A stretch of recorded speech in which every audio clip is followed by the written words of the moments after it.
Distinguished guests, Assalamu alaikum, and a very good morning. Shubha Navabarsha. Please accept my warmest greetings in the Bengali New Year 1426. I extend my heartfelt thanks to all of you for your kind presence. My special thanks goes to Mr. Tipu Munshi, MP, Honorable Minister of Commerce, our own Tipu Bhai, who was also former President of BGMEA. Her Excellency Ms. Marie Broughton, Ambassador of France to Bangladesh, Mr. Jason, Deputy Head of the Mission, right now charged the affairs of Netherlands, Mr. Jason Barender, Country Director SNV, representative from brands, from trade union leaders, friends and from print and media. Ladies and gentlemen, we are very glad and honored to have you all with us in this Sustainable Apparel Summit. Distinguished participant, Sustainable Apparel Summit 2019 may succeed with your earnest cooperation. SNB Netherlands Development Organization is participating in partnership with Dutch Bangla Chamber of Commerce, DBCCI, WIF Foundation, and Apon Wellbeing Limited are organizing the program.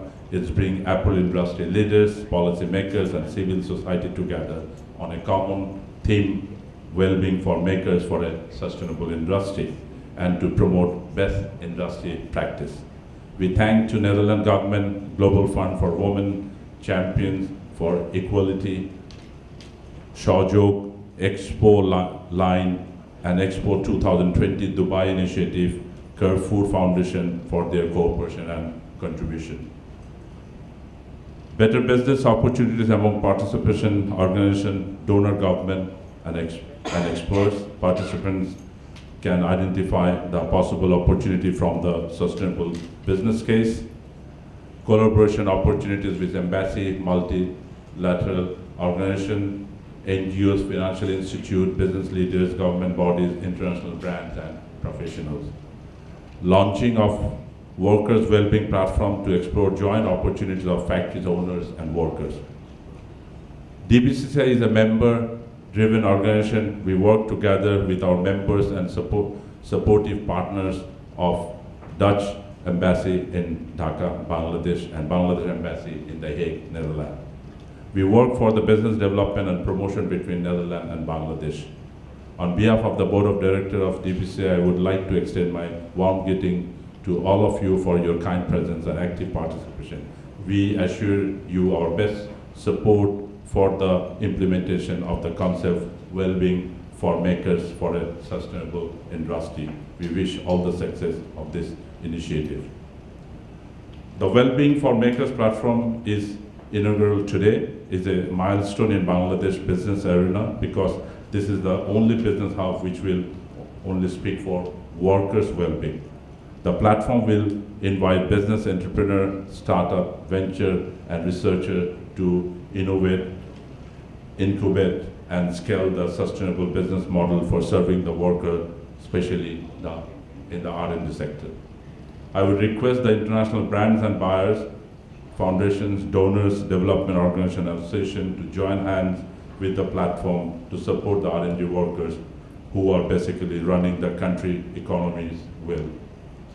For more information, please visit the platform website www.w4makers.org. We have already engaged numbers of organizations and bring sustainable program of the platform, and thus we have the officially launched by the Honorable Minister of Commerce, Mr. Tipu Munshi. We hope through your cooperation, the journey starts today will never end. Bangladesh is a trusted sourcing destination of clothing of the people around more than 130 countries of the world. Our export in the last 12 months in RMG have reached $33 billion, and we are the second largest apparel exporting country in the world. This sector alone contributes more than 15% of our GDP, around 4.4 million workers directly working in this sector, and out of that, almost 75% are women.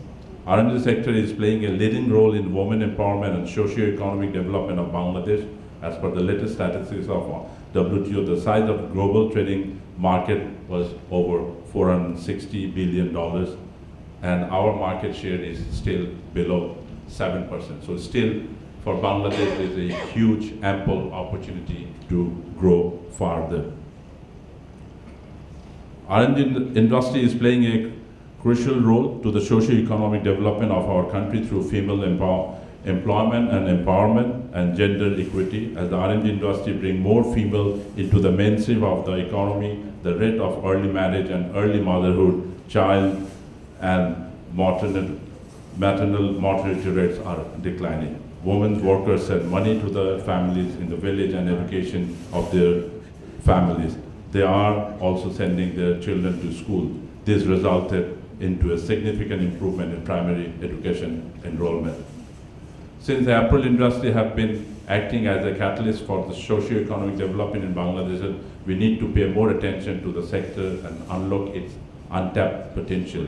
More development of the R&D industry means more people getting jobs, more women being empowered, and more children going to school, more foreign currency coming to Bangladesh, which will ultimately bring more prosperity to our nation.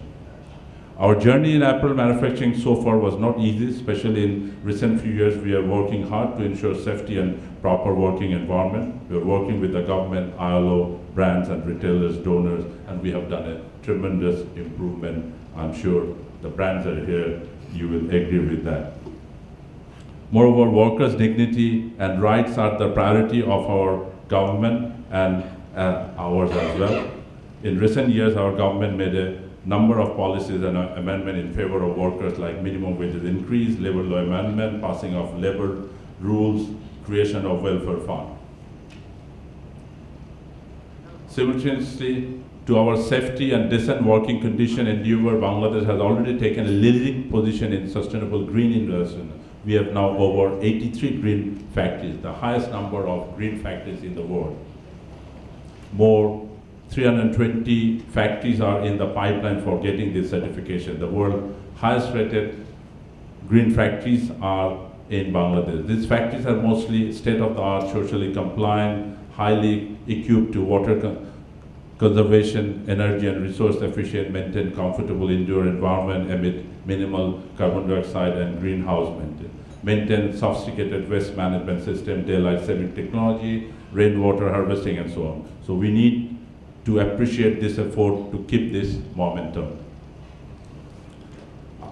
I would like to conclude by saying that the opportunity we see in global sourcing can be realized through collective and appropriate action of all stakeholders across the value chain. We have a tremendous potential ahead, and we have proved our capability to tap this potential consistently in the past, and we need now to act together and complement each other in the supply chain. Inclusive growth is the ultimate key to our future success. Thank you for your patient hearing. Thank you very much. Good afternoon. This is really a difficult time after lunch. I hope everybody has full energy after the morning conversation. So this session we are trying to cover multi-stakeholder partnership for the well-being of workers. And I'll try to focus not on theories of multi-stakeholder partnership, rather some of the examples that are already here in Bangladesh, so that we can have a good conversation with Parveen Abba. So my name is Saif Rashid. I am the founder and managing director of Apon Wellbeing, and I'll talk about Apon Wellbeing and few other models in this presentation. But before I go there, I'll just tap into the market that we have. The R&D sector in Bangladesh is all you know, is the country's economy, and whole country's economy depends on this sector. It's the second largest exporter. We are, after China, we are the most important exporter of RMG sector, and we employ 4.2 million workers. 70% of them are women. But this sector has some other challenges besides these opportunities of largest income earning source. The challenges that belongs to our workers and their well-being. So some of them are mainly focused on like low access to affordable and quality products and services that I want to mention, quality affordable housing for them, and also like awareness and knowledge. This beginning of this afternoon we have also talked about this sector. So to address some of these challenges, Apon Wellbeing actually manage and operate fair price shop inside factories.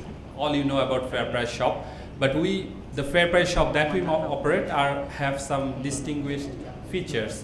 Some of them I have mentioned here, like for example in the fair price shop all the workers get access to all their daily necessities at 10% discount than the market price. They also get access to mobile services. So for example during different occasions, Bcash or other mobile service operator, they give additional discounts to the workers. They get free healthcare and health insurance. So in this morning we are discussing about a health insurance model that is given by Pragati Life Insurance. We actually use the same health insurance model. The difference is that through this insurance premium is paid by Apon from the commission that is generated by selling of goods. So this premium is not actually coming from the factory owners or the workers, it's actually paid by the consumption of the workers. So the model has some differences of so that it can go at a scale where the buyer, donor or factory owners doesn't need to pay for the insurance. And the workers get access to credit facilities. So these shops are built inside factories, the spaces are given by factories, and then we as Apon manage these shops. The products are coming from different manufacturers. Currently we have partnership with around 18 plus manufacturers, and we actually negotiate higher margin from the manufacturers. And a portion of the margin goes as a discount to the workers, a portion goes as a health insurance premium to the insurance company, and the remaining actually covers the cost of operation for Apon Wellbeing. That's our model. Currently we are operating around 9 outlets in different factories of Bangladesh. We are covering almost 54,000 workers, and so far last 1 year they have saved almost 3.5 million Dhaka saved by the workers through this operation, and we almost covered 1,000 workers through health insurance. Some of the partners that are actually supporting us are Expo Life, MetLife Foundation, Ashoka, and some of the companies that are actually the factories that are where our shops are operated are Islam Group, SQ, Esquire, Ananto, Mohammadi Group, etc. So beside that, I also want to mention about some other well-being practices in multi-stakeholder model. One of the model is obviously Faruque, that is run by Faruque and supported by OF for Future Foundation, where the workers are getting access to all their menstrual hygiene products, which are coming from Esquire, which is a manufacturer of sanitary napkin. And it's implemented in factories like AKH, Renasa, and Eco, where the workers get access to these products at a discount rate, contributed by OF for Future Foundation and also contributed by the workers. Another interesting model is the physically challenged people employment model, where MNS and Tesco is supporting this model, CRP who is giving the training for the workers' skill development, and Intersoft and Eco is employing those workers in their factory. So some of the conversation we're having this morning was how we scale this kind of model, because the market is huge. We have 4.2 million workers, and if we want to have well-being for this worker, which is required for the sustainability of the industry, we need to have a lot of engagement with other stakeholders beside the supply chain of it, like buyer, like manufacturer. We need to engage private sector, we need to engage NGOs, government, and this session is about that. We have launched Wellbeing platform for makers, which has the intention of engaging more and more players in this sector so that we can innovate sustainable models for the workers' well-being.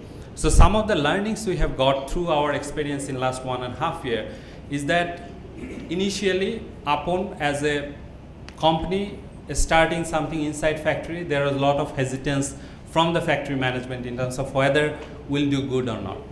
But then we have identified that we need to understand each other, we need to give that scope of learning each other, and then it can happen very quickly. From 1 factory to 9 factory, we come like very quickly, and we have a pipeline of another 23 factories launching this year. We need to also apply high standard of accountability in terms of how we operate, how we manage our activities inside factory with the workers, how we work with workers and ensure well-being. So transparency and accountability is also very key to this kind of engagements.